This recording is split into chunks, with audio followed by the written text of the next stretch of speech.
कुछ लोग थे जो वक्त के सांचे में ढल गए, कुछ लोग थे जो वक्त के सांचे में ढल गए, और कुछ लोग थे जो वक्त के सांचे बदल गए। नमस्कार सभी को। आज हमारे साथ एक ऐसी ही शख्सियत हैं जो वक्त के सांचे में खुद नहीं ढले बल्कि वक्त के सांचे को ही बदल दिया। वो एक ऐसे व्यक्ति हैं जो बचपन से बहुत अच्छे रहे हैं पढ़ाई में, और खुद अच्छे रहने के साथ साथ आज इस मुकाम पे हैं कि उन्होंने सैकड़ों बच्चों को ट्रेन किया है, और इनके जो छात्र हैं, जो शिक्षित छात्र हैं, भारत में अच्छे अच्छे पदों पर तैनात हैं। प्रशासनिक हो चाहे जुडिशियल पद हो, हर जगह वो तैनात हैं। आज हमारे साथ हैं डॉक्टर त्रिपाठी सर। आपका बहुत बहुत स्वागत है। शुक्रिया, धन्यवाद सर। आपका जीवन भी संघर्ष से भरा रहा है, तो मैं चाहूँगा आप हम सबको बताएं कैसा रहा था आपका जीवन संघर्ष, और जो संघर्ष से आप आए और आप सफलता तक पहुँचे, क्या ये आसान रहा? कैसा रहा आपका सफ़र? मेरा जन्म एक साधारण मध्यम वर्गीय परिवार में हुआ।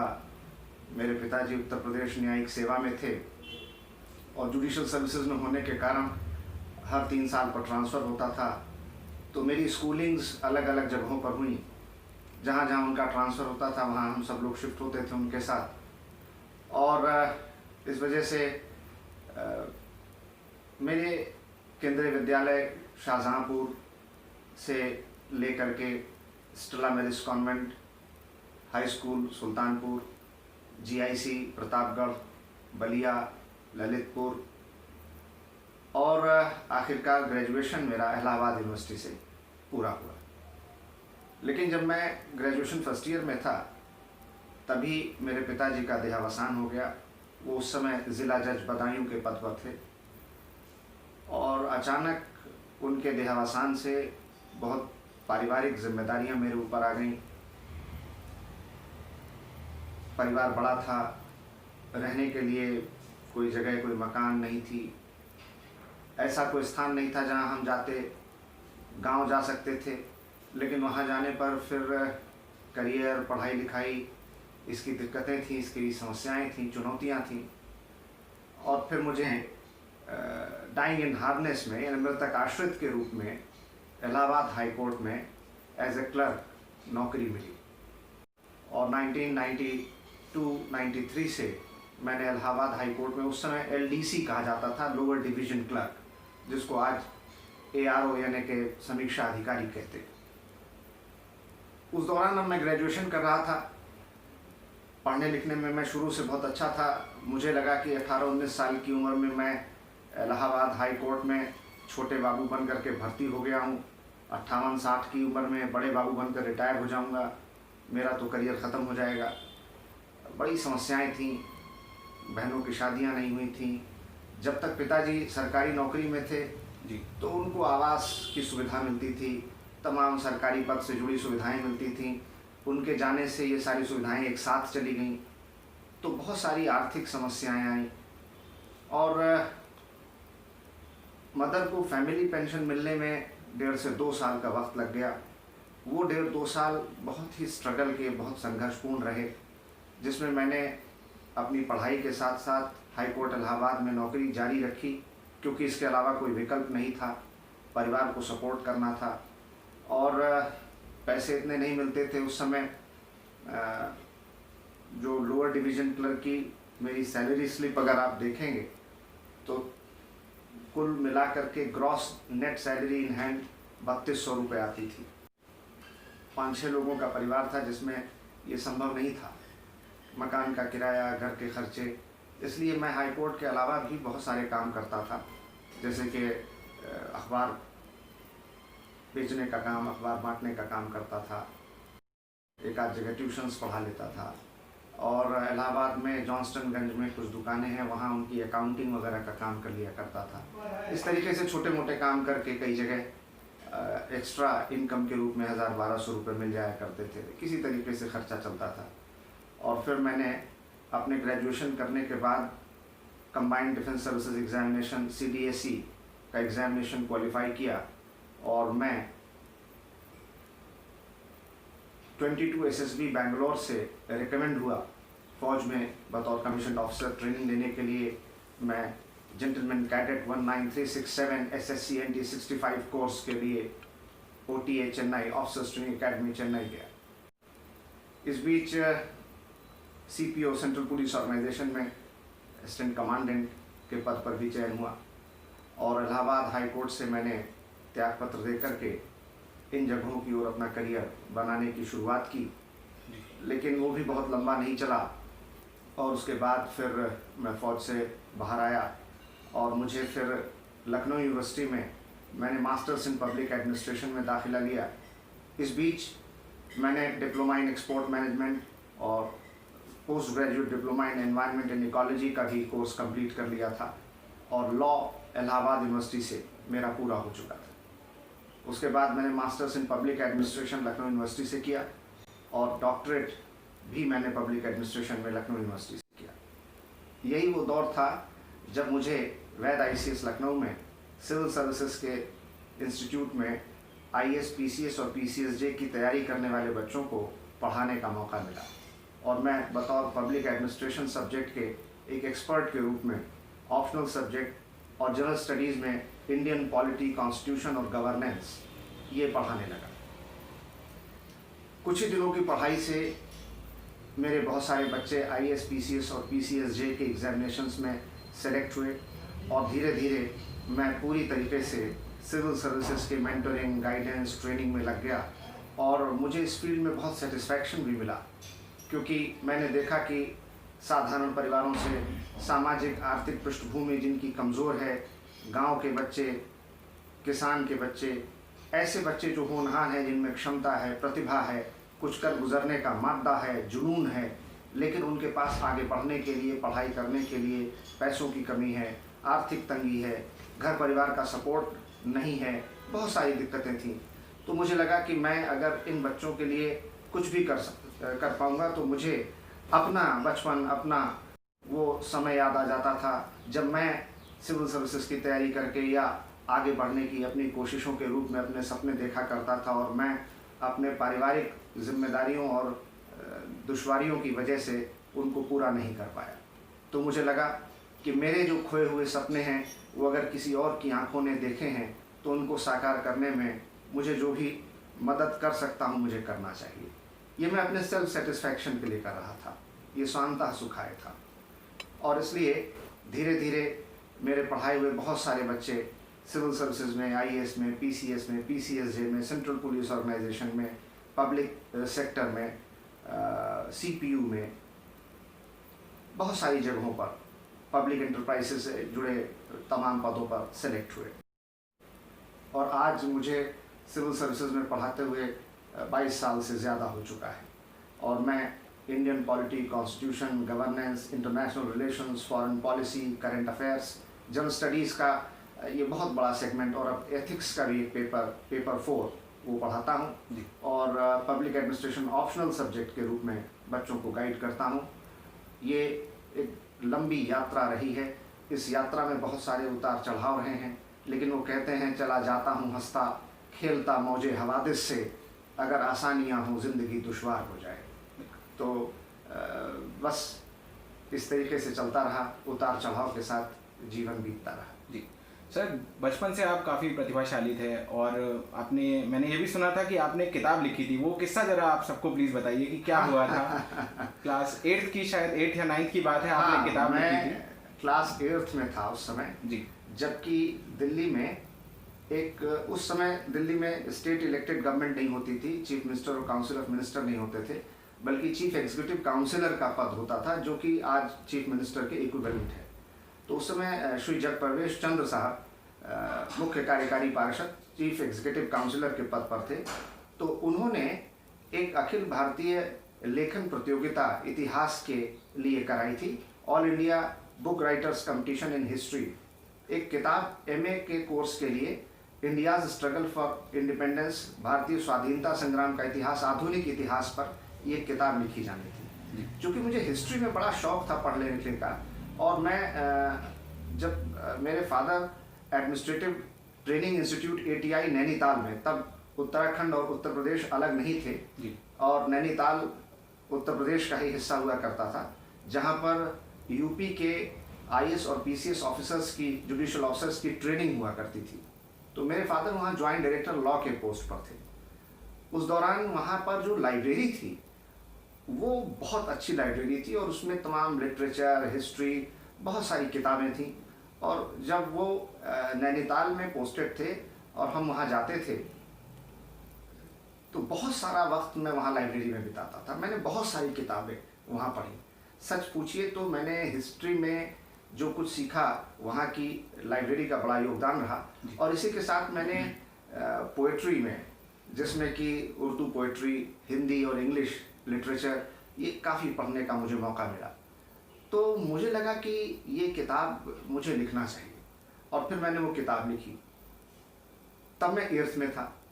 तो वहाँ से मुझे चिट्ठी आई और दिल्ली यूनिवर्सिटी के प्रोफेसर गुप्ता साहब थे, उनकी वो चिट्ठी आज भी है मेरे पास, जिसमें उन्होंने ये कमेंट लिखा है कि I am surprised that how a student of class 8th can write a book on history, that two of post graduation level. खैर, जब प्रवेश चंद साहब की भी बहुत सारी चिट्ठियाँ उस दौरान मेरे पास आती थी, जिसमें वो बहुत अप्रिशिएट करते थे। तो वो किताब मैंने लिखी ज़रूर, लेकिन उसमें मुझे कोई अवार्ड नहीं मिला। और मैं उस कंपटीशन में कोई विनर नहीं था, लेकिन मेरी किताब एक्सेप्ट हुई।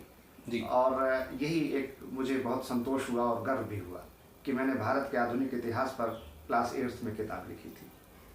क्लास 8 में जब बच्चे अपनी किताबों से स्ट्रगल कर रहे होते हैं, सर ने खुद की किताब लिखी और उसे अप्रिशिएट किया गया, ये अपने आप में बहुत बड़ा पुरस्कार है। जी सर, आपने बताया कि आपने अखबार तक बांटी है, आपने काफ़ी स्ट्रगल किया है, तो कैसा रहा वो फेज़ जब फादर की आकस्मिक मृत्यु हो जाती है? एक समय लोग आते थे घर पे, फादर से मिलने आते थे, काफ़ी चहल पहल रहती थी, और अचानक से एक परिवार का अहम हिस्सा चला जाए, आपका बड़ा परिवार, आपकी इतनी सारी सिस्टर्स, आप अकेले घर में, और जिम्मेदारी आ जाए, तो कैसा रहता है वो दौर? किस स्ट्रगल से आप गुजरे? क्योंकि आज के अगर युवा को देखें, ज़रा सा भी स्ट्रगल आता है तो वो परेशान हो जाता है, उसका ब्रेकडाउन हो जाता है। कैसे आपने इस ब्रेकडाउन को मैनेज किया था? हाँ, वो बहुत मुश्किल, बहुत कठिन समय था, इसमें कोई दो राय नहीं। आज जो लोग मुझे देखते या जानते हैं उनको मेरा बाहरी आवरण दिखता है, लेकिन मेरे पीछे के संघर्ष और उतार चढ़ाव की कहानी बहुत सारे लोगों को नहीं पता है, और ना ही कभी इसका जिक्र मैंने करने की ज़रूरत समझी। दरअसल एक बात मैंने ये जानी और सीखी कि जब आप या आपके पिताजी या घर का कोई व्यक्ति महत्वपूर्ण पद पर होता है, उच्च या प्रभावशाली जगह पर होता है, तो बहुत सारे लोग आपसे अपने आप जुड़ना चाहते हैं जी। उनके बहुत सारे अपने हित होते हैं, काम होते हैं, जिसके सिलसिले में वो आपसे मिलते हैं। तो वो आपके प्रभाव में, आपके पद में बहुत सारे लाभ देखते हैं, जिसकी वजह से वो जुड़ते हैं। और जब किन्हीं वजहों से वो पद या प्रभाव नहीं रह जाता, तो ऐसे लोग जो सिर्फ इस वजह से आपसे जुड़ते हैं, सबसे तेज़ी से और सबसे पहले वो आपका साथ छोड़ के चले जाते हैं। उसमें आपके नाते रिश्तेदार, मिलने जुलने वाले, ऐसे तमाम लोग होते हैं। तो मैंने ये प्रण किया कि मैं स्वयं अपनी समस्याएं, अपनी दिक्कतें, अपनी परेशानियां, अपने उतार चढ़ाव, अपनी आर्थिक तंगी को लेकर के कभी भी किसी से न हाथ फैलाऊंगा, न कोई मदद मांगूंगा। मैं मेहनत कर सकता हूँ, दिन रात वो मैं मेहनत करूँगा, लेकिन मैं किसी से याचक की भांति विनय नहीं करूँगा कि आप मेरी सहायता करें। और इस वजह से मैंने ये सोचा कि उसका एक ही मात्र रास्ता है कि थोड़ा परिश्रम करें। काम कोई छोटा नहीं होता है, हर काम की अपनी गरिमा है, हर काम का अपना महत्व है, और इसलिए काम करने से, सीखने से, नई चीज़ों को जानने से हटना और बचना नहीं चाहिए। और मैंने यही किया, और यही मेरी पूंजी है, यही मेरी थाती है। और इस वजह से मैं आज ये महसूस करता हूँ कि तमाम फील्ड में, तमाम क्षेत्र में जो ये तजुर्बे, जो अनुभव मैंने हासिल किए, वो आज मेरे बहुत काम आ रहे हैं। मेरी class 8th, 9th, 10th, first year, second year तक की जो पढ़ाई रही, दरअसल वही वो बुनियाद है जिस पर आज की इमारत खड़ी हुई है। मेरे जो तजुर्बे रहे, और graduation, law, export management, environment and ecology, फिर कंपनी सेक्रेटरी का कोर्स, उसके बाद चार्टर्ड फाइनेंशियल एनालिस्ट का कोर्स, फिर मास्टर्स इन पब्लिक एडमिनिस्ट्रेशन, उसके बाद डॉक्टरेट। इन सब जगहों पर मैंने जो पढ़ाई लिखाई करके सीखा, वो तजुर्बा, वो अनुभव मुझे बहुत काम आया।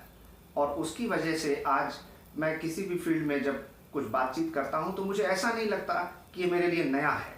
मैं कंफर्ट लेवल फील करता हूँ। मैं ऐसा नहीं कह रहा कि मैं उसका एक्सपर्ट हूँ या स्पेशलिस्ट हो जाता हूँ, लेकिन हाँ, एक कंफर्ट लेवल रहता है कि मैं इन चीज़ों को देख रहा हूँ, समझ रहा हूँ।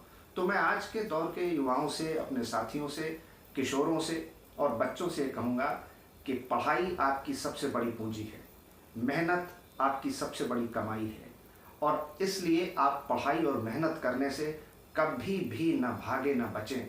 यही पढ़ाई और यही मेहनत आपके काम आएगी, आज नहीं तो कल, लेकिन यही आपके भविष्य का मार्ग प्रशस्त करेगी, यही आपको अच्छे भविष्य की ओर ले जाएगी। जी, तो परिश्रम, पुरुषार्थ, शिक्षा और स्वाध्याय, ये आपके वो संबल हैं जिनसे आप अपने जीवन का भविष्य और उसका प्रवाह दोनों बदल सकते हैं। जी, परिश्रम बहुत ज़रूरी है, जैसा कि सर ने कहा।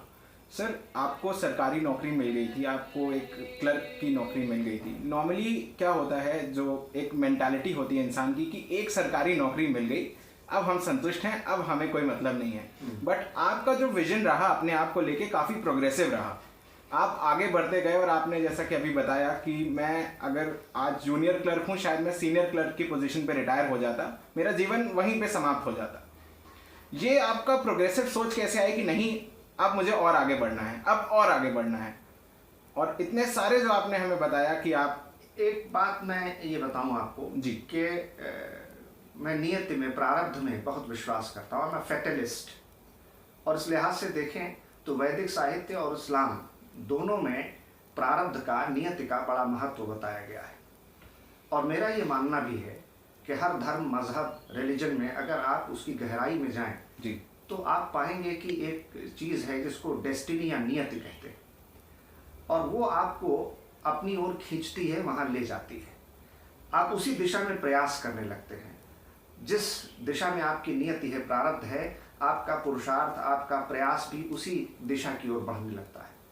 और मैंने कोई बहुत सोच समझ करके कोई नौकरी न की न छोड़ी, बल्कि परिस्थितियां ऐसी होती गई, बनती चली गई कि मैं एक से स्थान से दूसरे, दूसरे से तीसरे जगहों पर मैं चलता चला गया। जी, ऐसा नहीं है कि that was a very planned, organised, systematic effort, well thought out, deliberated decision.